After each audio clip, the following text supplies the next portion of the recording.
A trade so controversial that folks are hopping on Facebook wanting to run Mark Cuban out of town. Kevin Grave, Tim Cato, Bobby Corello. Of course, we are DLS Mavs, where things have gotten so wild and crazy that we hopping in the Facebook comments about this particular trade. And Mark Cuban is in the crosshairs once again, gentlemen, as part of what has been another set of issues and comments coming from the former governor of the Dallas Mavericks. He is now getting into Facebook spats with former Mavericks employees, where he got into one with a gentleman by the name of Gavin Malloy, who, Bobby, used to work with the organization. And part of Cuban's comments, where Mr. Malloy poses the question, how much of a bonus did you get when I sold? Mark Cuban said, to which Malloy responded, Mark Cuban, not enough to make up for the Luka trade. I give you your dirty money back for Luka to be here. How about you? To which Cuban responded and said, and I quote, in part, I did every damn thing I could for 23 years. Mic drop. I know Gavin. I know Mark. I know Gavin well enough that I think he'd be fine with me saying this. I was at a wedding last weekend, and he shot me a text and said, Mark's mad at me on Facebook. And it was before it had gone online. Before it had exited the Facebook sphere. And I was at a wedding, so I texted him back, hey, at a wedding, but LOL, hilarious. Thought I was going to follow up with him, and then I start seeing it happen online.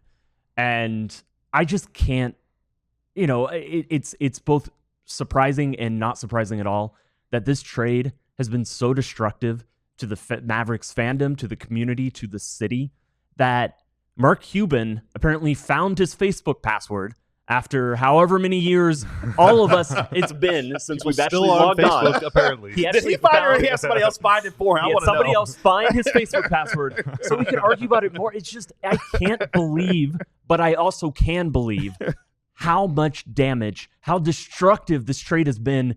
There's nobody winning. There is nobody winning from this. It just sucks.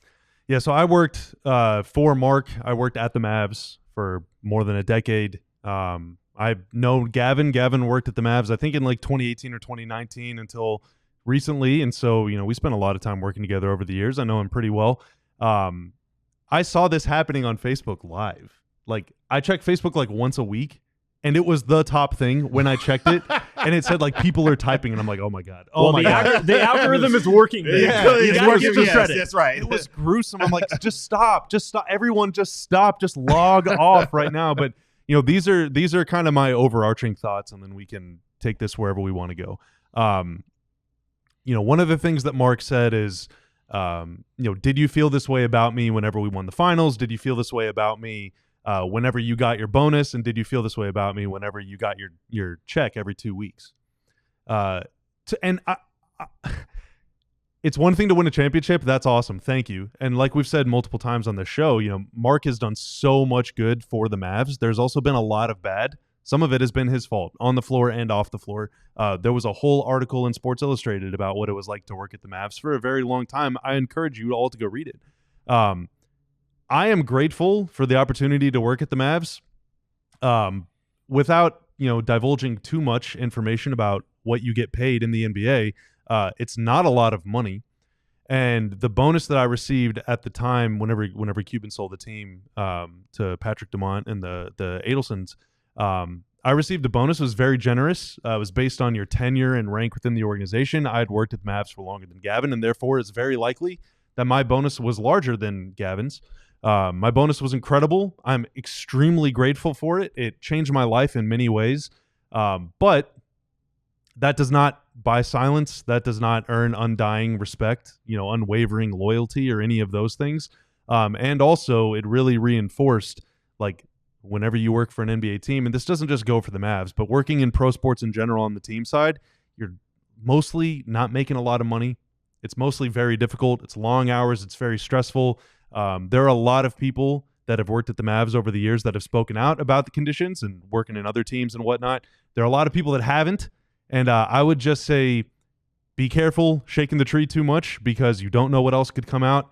And not to be cryptic about it, but like, I just don't think that Cuban should be punching down. I think you should let Gavin live, let people feel how they want to feel. Cuban is not the, he's not the sympathetic figure here. No, not, and he's trying to paint himself out to be. That's the thing. That's I don't like that. I think that is not true. He's the guy who chose to sell. He is not. The huge piece of news that came out of this was Cuban saying he thought he was going to run basketball operations. He thought that the Dumont family, the Adelson family, were not sports people, so they didn't know what they were doing. And we've discussed this, very much trying to have his cake, eat it too, trying to get paid, but also still run the team. But he also lied in there, Tim. Yeah. Because he said that the NBA wouldn't let him do it. And then Adam Silver just the other day was like, they just didn't negotiate it. And we know they didn't because the Boston Celtics just sold and Wick Grousbeck is staying on for 3 years. They negotiated it. So I don't know why, and that just, again, it's another thing, man. Just tell the truth or shut up. Do one or the other.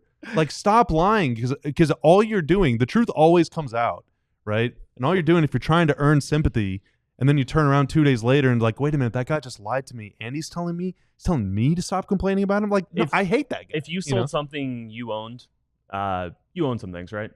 The couch, not many things, but yeah, yeah, but you own a few things. Let's say one of them was worth $3.3 billion. What would you do after you sell? What if people were even kind of annoyed about stuff that happened about the sell? Oh my God! Would you argue with them? Well, especially if the people that bought the thing for me immediately ruined it in a lot of people's eyes, I would get as far away from possible and laugh all the way to the bank as I could. Yeah, man. Which is what he's also doing because he just went on a podcast and said, "I feel great every time I check my bank account." So it's no one feels bad for you. No one. This continues to reinforce what I say all the time about all of this. We can't know any peace because everyone, and I mean everyone, will not just shut the hell up about it. We get it. It was a terrible trade and one for the ages, but no one, and I mean no one, has gotten this right when it comes to the messaging, discussing this, and the former governor keeps talking about it, trying to distance himself from a trade that no one called him really to check on it about it anyway until it was too late and it was happening before then. So just go away and leave us alone.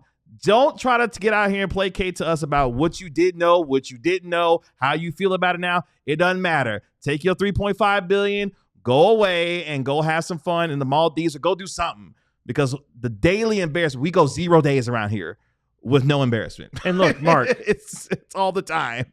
Mark, the more you talk, the worse this gets. The worse. Seriously. Yes. Nobody, Nico Harrison is the biggest villain, and the new ownership family, those are the biggest, people responsible for this trade that happened. You have responsibility. You have culpability. You sold to these people. You hired Nico Harrison. You have culpability in this. But if you shut up, like all of them have, for the most part, if you shut up, people will not be discussing your role and involvement in that nearly as much. You are just bringing this upon yourself.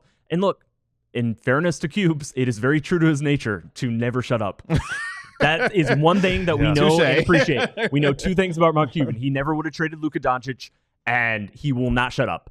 But this is a situation where he cannot talk himself out of a level of culpability and ownership for what ended up happening to a franchise that he said, as of a few years ago, he was never going to sell.